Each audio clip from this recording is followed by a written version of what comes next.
पहले चरण के मतदान के बाद इस बार का बिहार विधानसभा चुनाव और ज्यादा दिलचस्प होता जा रहा है। पहले चरण में हुई बम्पर वोटिंग ने ये साबित कर दिया है कि बिहार की जनता लोकतंत्र के प्रति बेहद जागरूक है।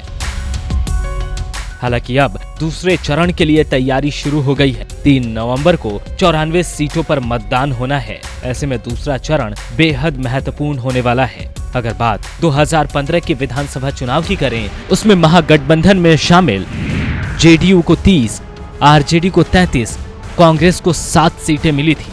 हालांकि अब नीतीश कुमार महागठबंधन से अलग होकर बीजेपी के साथ एनडीए में शामिल हो चुके हैं। इसके बाद चुनौती अब नए महागठबंधन को अपनी सीटें बचाने के साथ साथ बढ़त बनाने की है। तो वहीं एनडीए इन सीटों पर साख की लड़ाई मानकर चुनाव लड़ रहा है।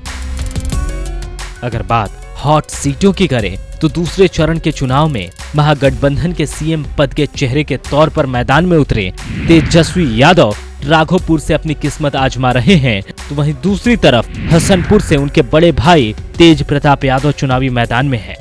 वहीं मधुबन सीट से बीजेपी विधायक और नीतीश सरकार में सहकारिता मंत्री राणा रणधीर अपनी किस्मत आजमा रहे हैं।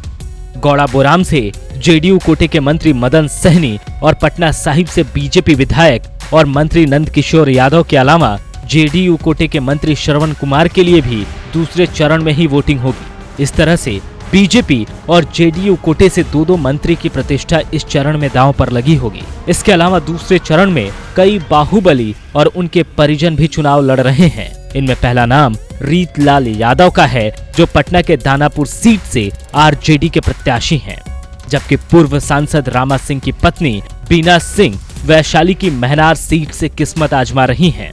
वहीं पूर्व सांसद प्रभुनाथ सिंह के बेटे रणधीर कुमार सिंह छपरा से और भाई केदार सिंह बनियापुर से चुनाव लड़ रहे हैं। इसके अलावा पूर्व सांसद आनंद मोहन के बेटे चेतन आनंद शिवहर सीट से चुनावी मैदान में हैं, तो वहीं बिहारी बाबू शत्रुघ्न सिन्हा के बेटे लौ सिन्हा भी कांग्रेस की टिकट पर बांकीपुर विधानसभा सीट से अपनी किस्मत आजमा रहे हैं।